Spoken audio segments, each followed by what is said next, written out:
Welcome to Man Does Tech, where I solve the problems you didn't even know you had. In this video, I will explain how to play multiplayer on Luigi's Mansion 3 on Nintendo Switch.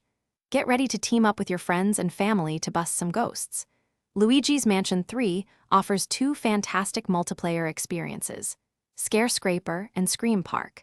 Whether you prefer cooperative ghost hunting or competitive minigames, there's something for everyone. Let's dive into how you can start playing with others right away. Scare Scraper is a thrilling cooperative mode where you and up to 7 other players can team up to clear a haunted tower. You can play locally with separate Nintendo Switch consoles or connect with friends online.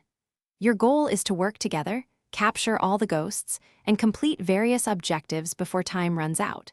You can select challenges with 5, 10, or even 20 floors for extended ghost-busting fun. It's all about teamwork. If you're looking for some friendly competition, Scream Park is the perfect choice. This mode supports up to 4 players on a single Nintendo Switch console, making it ideal for couch co-op. You'll compete in 3 exciting minigames: Ghost Hunt, Coin Collecting, and Target Blast. The goal is simple: outscore your opponents by catching the most ghosts, gathering the most coins, or destroying the most targets. Grab your controllers and get ready for some spirited rivalry. Starting a multiplayer game is straightforward. From the main menu of Luigi's Mansion 3, simply select the multiplayer option. Then, you'll choose between Scare Scraper for cooperative ghost hunting or Scream Park for competitive minigames.